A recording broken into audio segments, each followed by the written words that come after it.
Queen Victoria had been inspired by Prince Albert's ideas, and in particular by his vision of Camelot, the fabled realm of King Arthur. According to legend, Arthur ruled over an empire whose greatness was judged not by the extent of its conquests, but by a belief that the strong should serve the weak, that good must triumph over evil, that might should be in the service of right.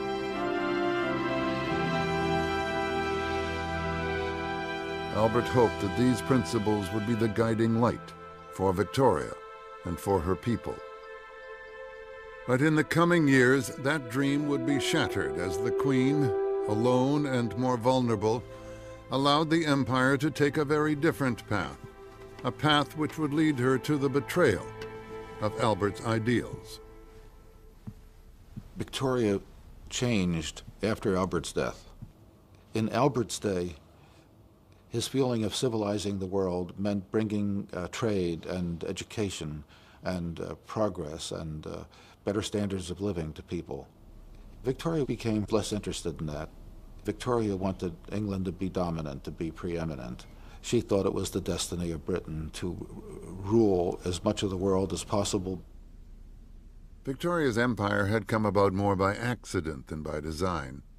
It was an empire based on trade, and to sustain it, the British had acquired naval bases, coaling stations, and colonies around the globe. By the middle of the 19th century, the British had become the richest and most powerful nation in the world. They had pioneered the age of steam.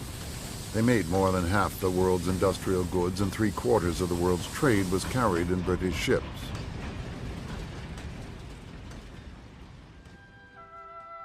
But despite this success, Victoria's cities were pits of poverty and deprivation. There was never enough housing. The services were appalling, overcrowding, really very, very poor conditions.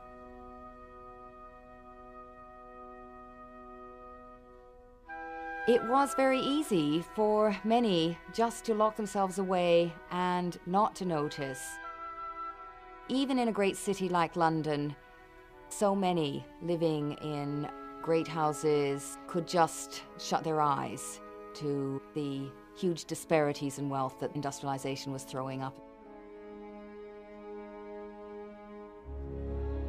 Nonetheless, Victoria's subjects, rich and poor, were united in the belief that God had chosen them for a special mission, to export not just the product of their industry, but their ideas of government, law, and morality.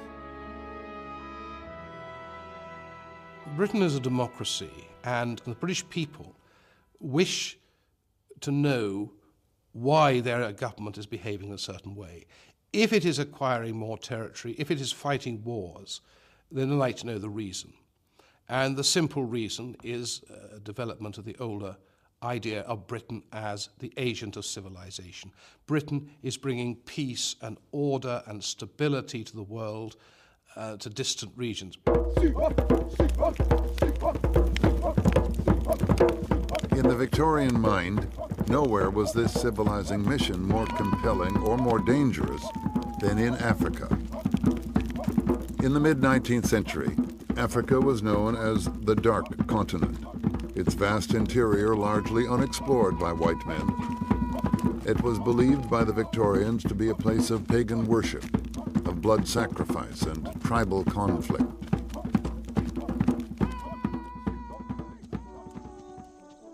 Inspired by Albert's vision of Camelot, men and women of the London Missionary Society journeyed here on a crusade to win converts to the Christian God, resolute in the belief that they were civilizing the continent.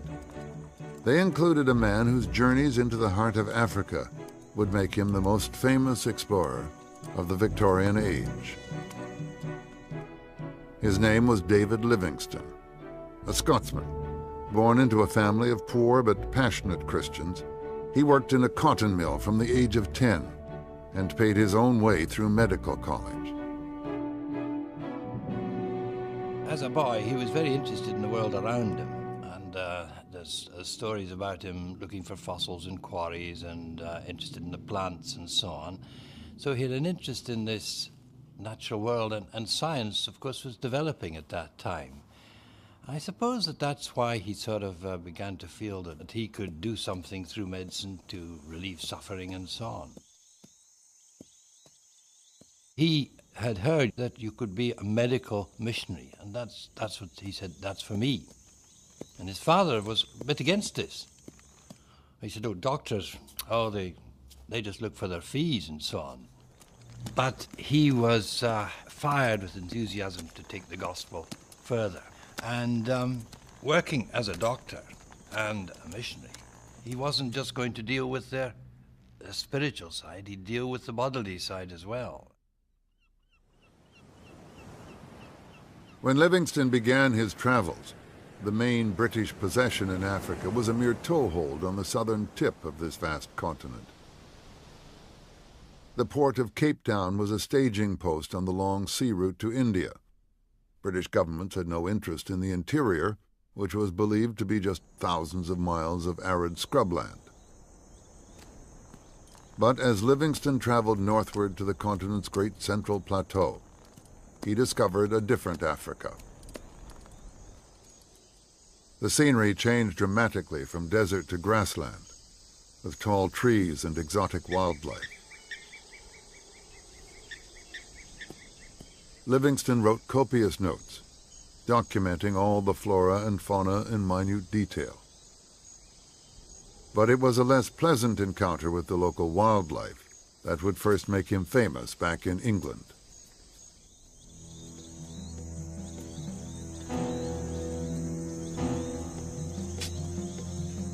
The doctor was working on an irrigation ditch when he was alerted that some lions were approaching the camp. He ran back to help his colleagues, but found himself the target of the lions' attack.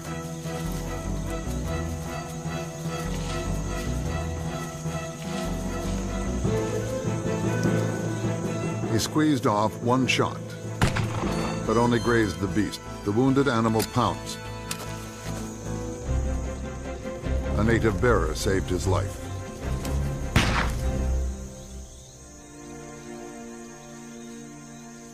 But Livingstone had been badly mauled and his arm was broken.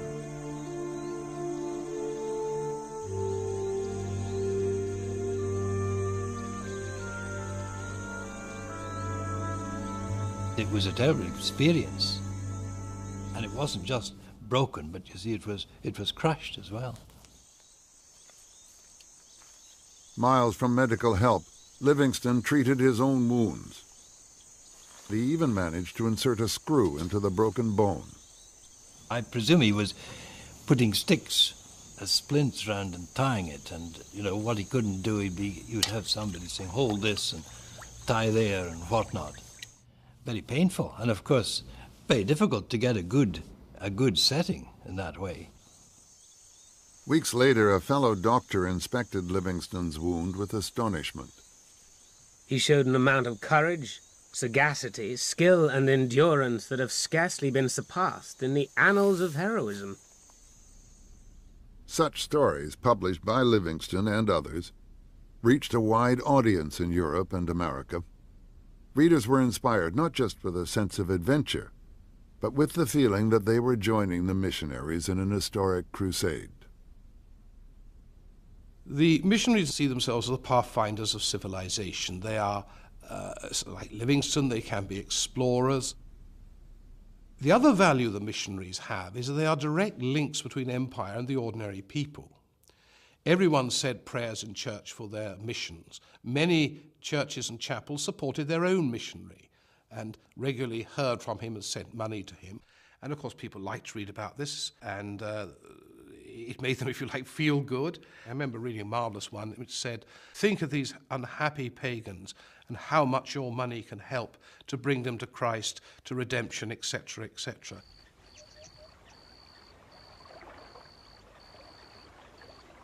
Despite his growing fame, Livingstone had little success in Christianizing the Africans. His only recorded conversion was the baptism of a chief called Secheli. The trouble was, Chief Secheli had several wives, but he had to have only one wife if he was going to join the church. But he was a very sincere man. He put his other wives away, gave them presents and said, sorry, I'm taking this new religion.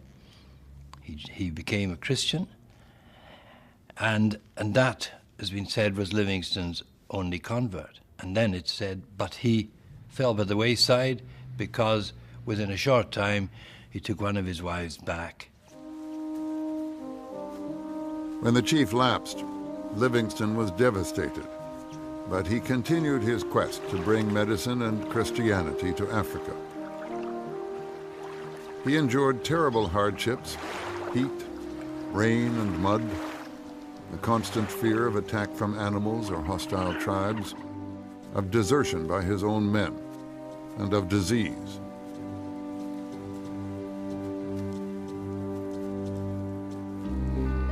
During the first 3 years of his travels, Livingstone suffered 27 bouts of fever. He struggled across rivers and through tropical forests with a racing heart, agonizing headaches, dizziness and diarrhea. He was driven by his Christian ideals and a nearly messianic self-belief. See, O Lord, how the heathen rise up against me as they did to thy son. Should such a man as I flee? Nay, verily.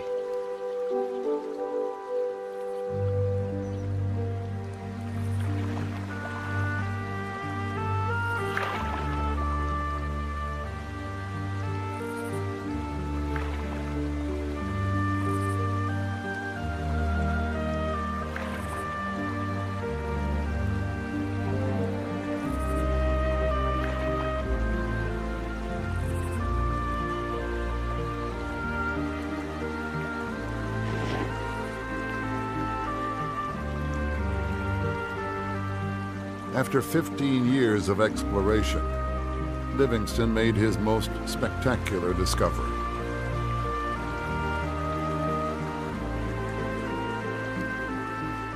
They came down this great broad river which spreads out to, more than a mile wide there. And they came down and there's an island ahead and the water was flowing on either side, and he said that we're going to make this, or we're going to be swept to one side or the other. Then you land on the island, as he did, and looked over and you saw this huge fall, the largest curtain of water in the world.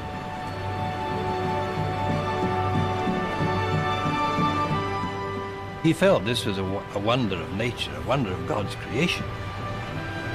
He said angels in their flight must have seen sights like this.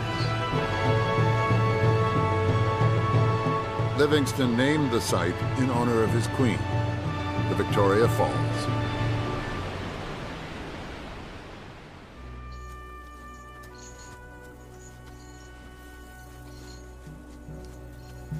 Livingstone continued northwards and came across a spectacle that was to change his entire mission. He was horrified to see chain gangs being driven to the coast bound for the slave markets of Arabia. The sights I have seen, though common incidents of the traffic, are so nauseous that I always strive to drive them from memory. But the slaving scenes come back unbidden and make me start up at dead of night, horrified by their vividness. Slavery had been banned throughout the British Empire in 1833, and the Royal Navy tried to intercept illegal slave runners bound for America. But the slave trade continued unchallenged in East Africa. Livingstone was determined that Britain must rid the continent of what he called the open sore of the world.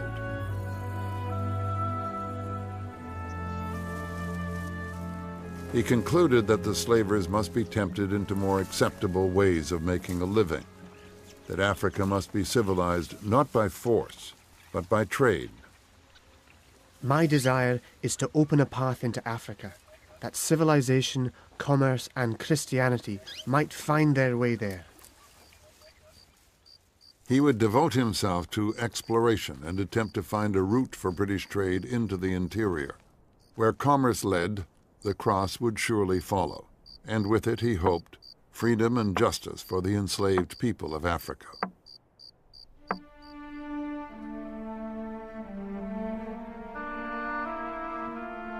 Livingstone appealed to the crusading spirit that thrived in Victoria's Britain. A spirit that was embodied in the new Houses of Parliament in the heart of the British capital. Prince Albert had spent the last 10 years of his life supervising the decoration of what he saw as a temple to civilized values: good government, law, and the Christian religion. At the heart of the building was the robing room, where the Queen would don the robes of sovereignty for the state opening of Parliament. Here, in all its glory, was Prince Albert's vision of Camelot.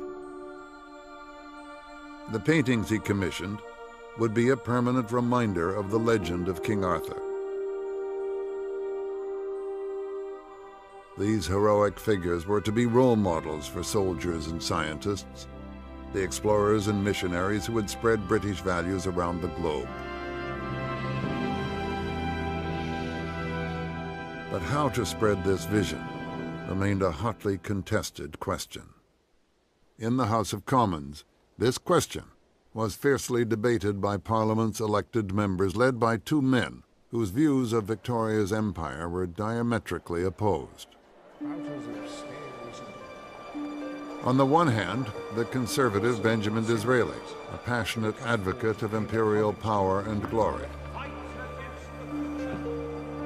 And on the other, his lifelong adversary, the liberal William Gladstone, who championed the moral vision of Prince Albert and David Livingstone. Gladstone was driven by a sense of high moral purpose and a heavy burden of guilt, in part because his own family had once made a fortune from slave labor. As the leader of the Liberal Party, Gladstone campaigned for the export of civilized values through commerce, not conquest. Gladstone feels that the empire is there, there's not much you can do about it.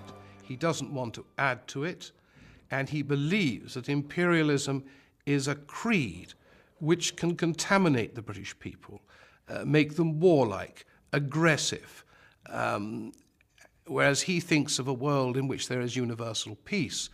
When he looks at imperialism, he says, is this godly? And he decides it isn't. He sees it as might somehow triumphing over right. And he's rather frightened if the British people get entranced with empire. They'll go gallivanting off, fighting wars here, there, and everywhere, will spend a lot of money, and cease to be a moral force in the world.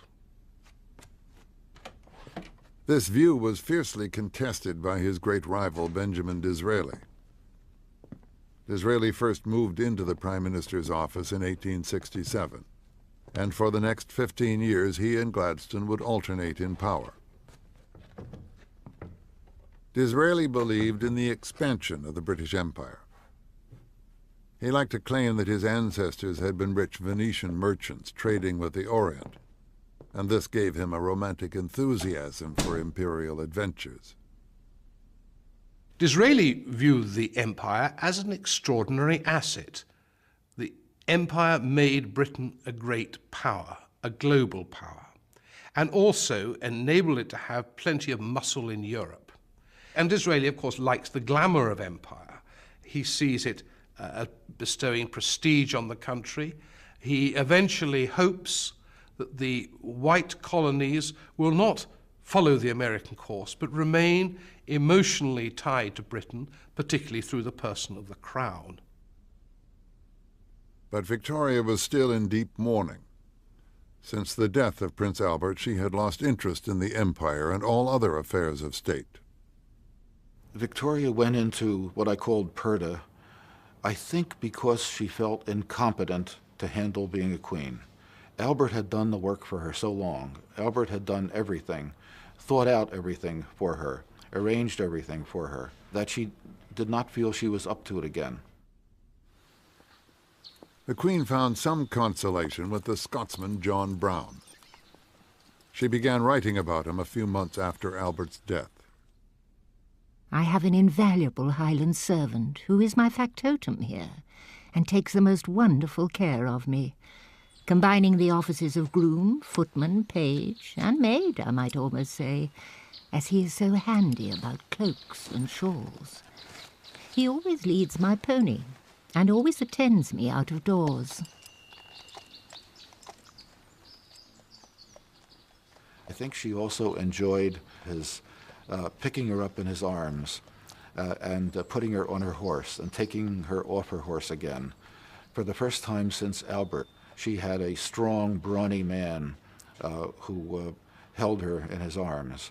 And I think that's as far as the sexuality really went, but she enjoyed it. To the dismay of her family and government, the Queen and her Highland servant became inseparable. A section of press and public called her Mrs. Brown, and her absence from public duty was widely condemned. There were cartoons in the newspapers about this, with showing an empty throne. There were editorials in the newspapers about it. Why are we paying so much money to maintain a royal family? Because the royal family is the symbol of the empire and of Britain, and here we don't have one. It was Disraeli who would rekindle the Queen's interest in public affairs. His relationship with Victoria had begun badly. She saw him as an upstart, an opportunist, what the British call a chancer. But Disraeli, with his considerable charm, set out to win her. His official dispatches to her were spiced with social gossip and witty anecdotes. Part of Disraeli's job as Prime Minister was to write an account of what was happening in Parliament and what was going on in the Cabinet to the Queen. And Disraeli's letters to the Queen were wonderfully detailed and rather gossipy and actually rather indiscreet. He probably told the Queen far more than he ought to have done, particularly about divisions of opinion. Most people, Prime Ministers, made these letters very brief and rather official, but Disraeli's letters to Victoria were full of sort of protestations of affection and love and loyalty. They were largely sugar, but Queen Victoria lapped it up.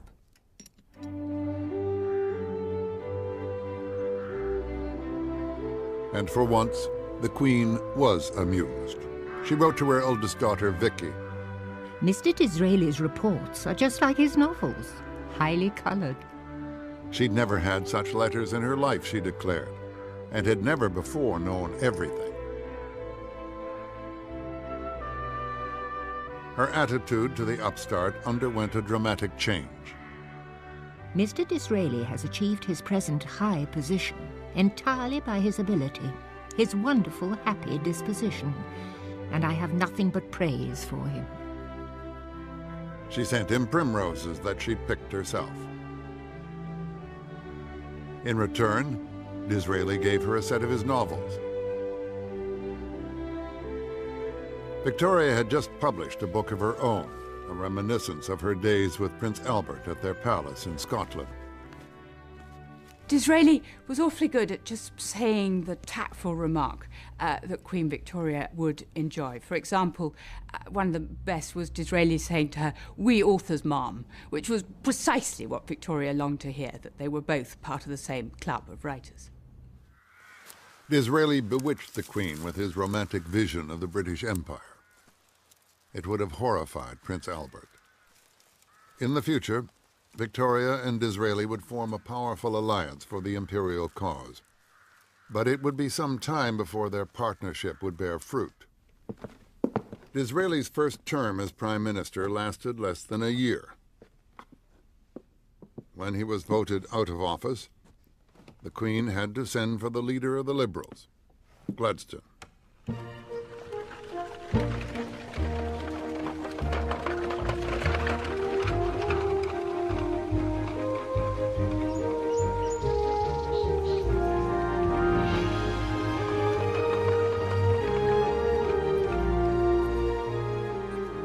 Victoria began by liking Gladstone. He seemed to be an upright man.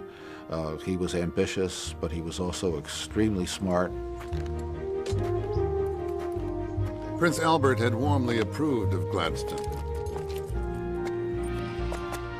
When the new Prime Minister came to the palace to receive the seals of office, the Queen recorded her approval.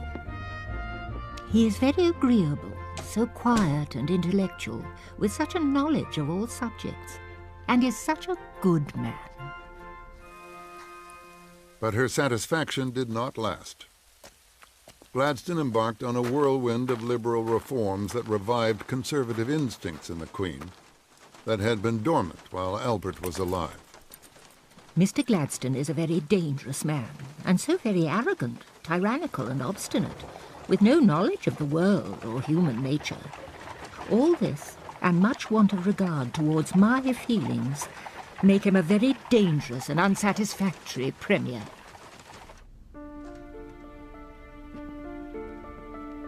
She was not amused when he proposed that sailors might be permitted to grow beards, and she was horrified by moves towards female equality. The Queen draws Mr. Gladstone's attention to the mad and utterly demoralizing movement of the present day to place women in the same position as men. But it was Gladstone's private life that caused Victoria the most concern. Because of his fanatical religion, he felt everybody had to be converted to his ways of morality and ethics. He would go out in the streets at night, even when he was Prime Minister, and solicit prostitutes, take them back to their rooms, give them Bibles. He would give them money, and he would ask them to tread the straight and narrow ways. Victoria got to know this because her maids-in-waiting told her everything, and it repelled her. At one point, when Gladstone was to go up to visit Victoria at Balmoral, she sent him a letter telling him that when he arrived, it was to be with a new suit of clothes that he had never worn before. It was very clear that she wanted nothing of the degrading atmosphere of his involvement with these ladies of the evening. Gladstone was unconcerned by the Queen's personal disapproval of him, but he was appalled by the imperialist ideas she had picked up from Disraeli. His own more liberal views of Britain's role were confidently being put to the test in Africa.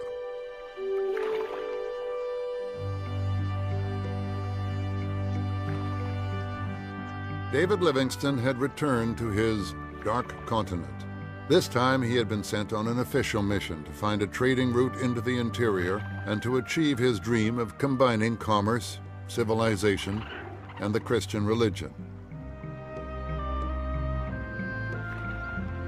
To this end, he was provided with generous funds by the British government and accompanied by 6 British scientists and his wife Mary, herself a devoted missionary. Livingstone believed that the Zambezi River could become a great highway for British industrial goods.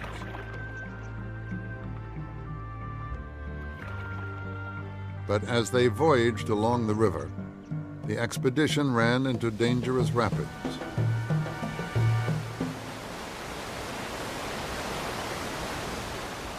He believed that the Zambezi could be a trade route, this great river, which he'd seen at Victoria Falls. But when he travelled down it, he missed out 1 or 2 sections. He took shortcuts. That was a very reasonable thing to do. It saved a lot of time. But these shortcuts were quite impassable. And that's what the Zambezi expedition found, that his hope of this being a great highway into the centre of Africa wasn't there. Livingstone refused to admit defeat. He kept up the search for a trading route. But then the expedition confronted another and more frightening peril.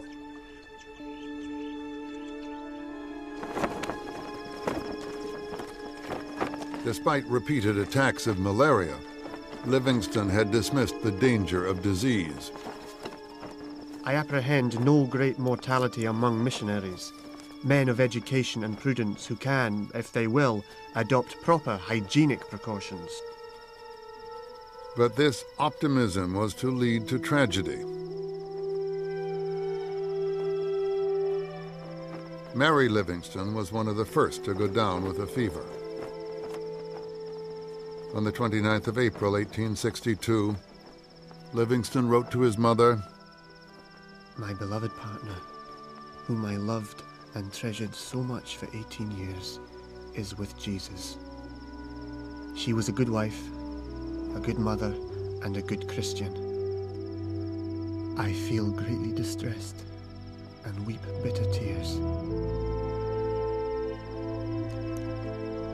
Livingstone had paid a high price for his beliefs, and his grief would not end with the death of his wife. He had set out to civilize Africa through commerce. But back in England, popular enthusiasm for his exploits was generating a new hunger for conquest.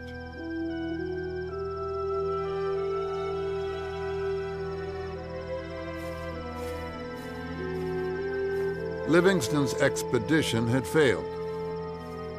Disease had caused the deaths of 12 of his companions, and none of his objectives was attained. Livingstone was recalled by the British government and returned home to face scathing attacks in the press. "We were promised cotton, sugar, indigo, and we got none. We were promised trade, and there is no trade. We were promised converts, and not one has been made. In a word, thousands subscribed by the universities and contributed by the government have been productive of the most fatal results." Disraeli agreed with every word, and he soon seized the chance to promote his own vision of empire.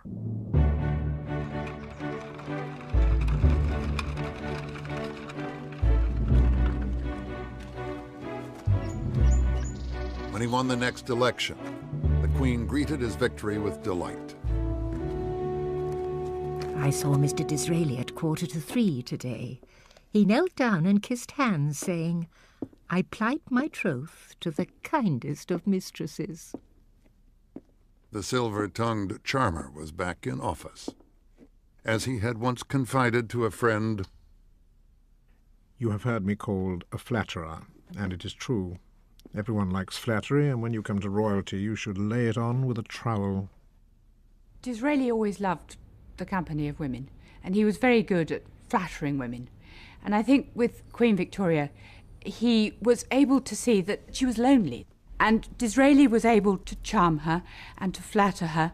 And I think very importantly, one of the things that Disraeli did was to encourage her to take a far more active role in public affairs. So the result of this was that basically he had Queen Victoria as an ally, particularly when he was Prime Minister. And this was absolutely crucial, I think, to the success of Disraeli's ministry, that the monarchy was behind it. Disraeli set out to increase Britain's prestige and expand Victoria's empire.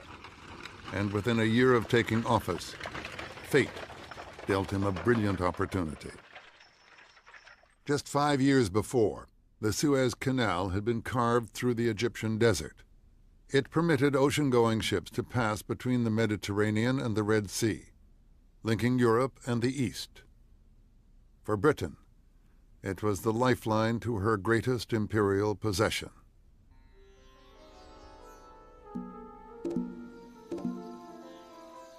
India, with 400 million people, was the largest overseas territory any empire has ever owned. The Queen called it the most precious jewel in her crown, and Disraeli feared that a rival power would cut the new imperial artery. The Suez Canal was absolutely crucial to Britain's empire.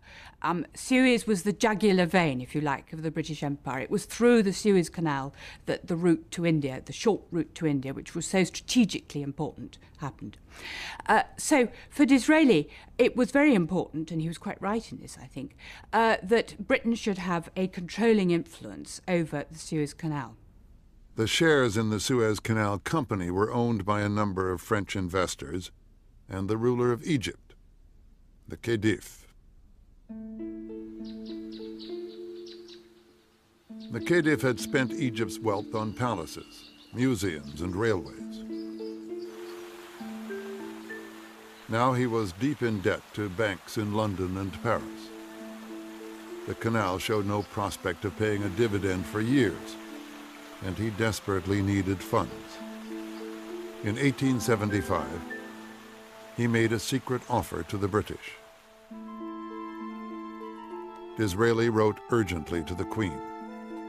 Mr. Disraeli, with his humble duty to your Majesty, the Khedive, on the eve of bankruptcy, appears desirous of parting with his shares in the Suez Canal, and has communicated, confidentially. It is an affair of millions, about 4 at least, but it is vital to your Majesty's authority and power at this critical moment that the canal should belong to England. The Khedive now says that it is absolutely necessary that he should have between 3 and 4 million sterling by the 30th of this month. Scarcely a breathing time, but the thing must be done. The Queen replied by telegram the following day, approving his course of action, but fearing that it would be difficult to arrange. Normally, Parliament could have granted a government loan, but Parliament was not in session, and a French consortium had already bid for the shares. Disraeli sent his private secretary to seek help from an old friend. Baron Rothschild was the head of the great banking family and one of the richest men in the world. The secretary explained that Disraeli needed £4 million, the price of the Khedive shares in the Suez Canal. "When?" asked Rothschild. "By tomorrow," answered the secretary.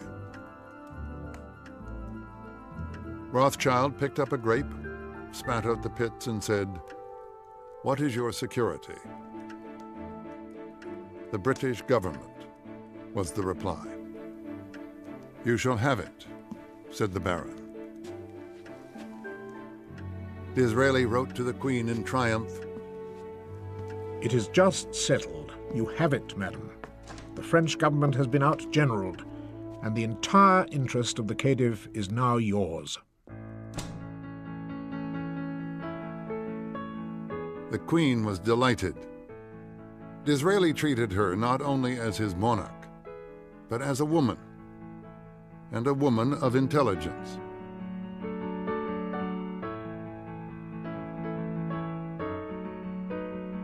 When the canal deal was done, she wrote in her journal, Complete security for India. An immense thing. Mr. Disraeli said that my support had been a great help. His mind is so much greater, and his apprehension of things great and small so much quicker than that of Mr. Gladstone. Gladstone was strongly opposed to the deal because he thought it would draw Britain into new imperial commitments. He was right. The Suez Canal was to drag the British deeper and deeper into the murky politics of the Middle East. The overlords of the entire region were the Turks, but many of their subject peoples were rising against them. Faced with rebellion on all sides, the Turks resorted to mass slaughter.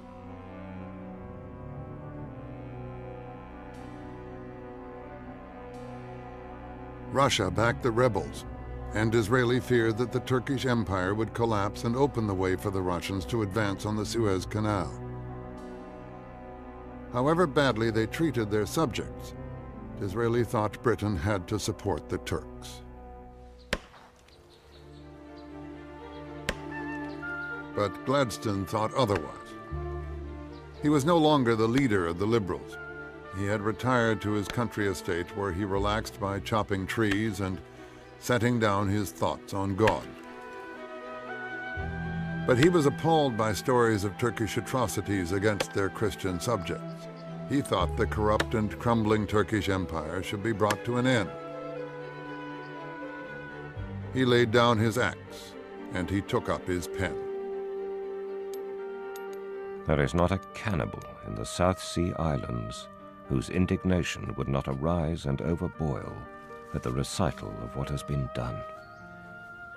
Let the Turks now carry away their abuses in the only possible manner, namely by carrying off themselves.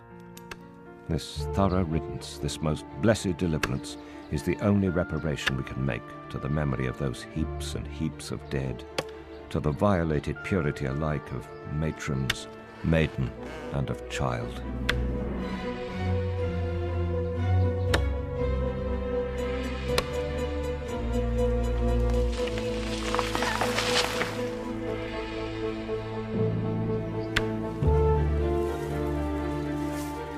Disraeli called the style of Gladstone's protest vulgar, remarking that of all the atrocities, Gladstone's writings were probably the worst.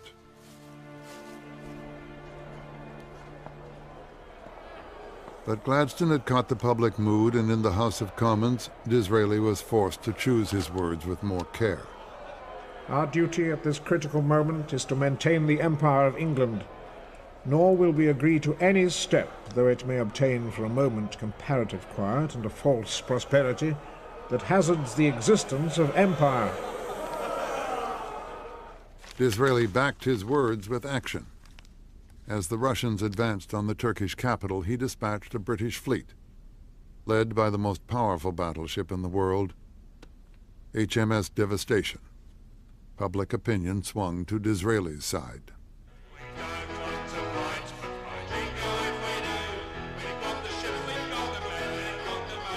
War fever spread through the pubs and music halls of Britain. The British may not have liked what the Turks were doing to their Christian subjects, but they shared Disraeli's determination to stop the Russians.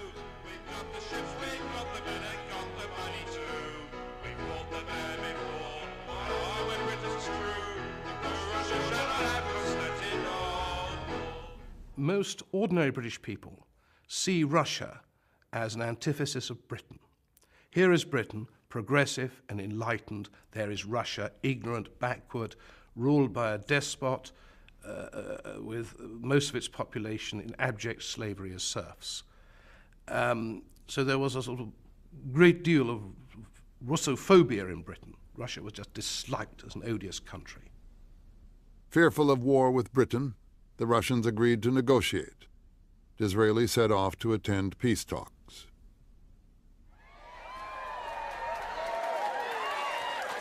He returned in triumph.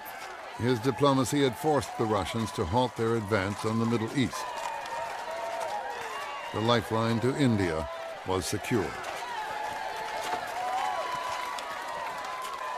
Victoria shared the public rejoicing and decided it was the right moment to claim what she considered to be long overdue. In common conversation, I am sometimes called Empress of India.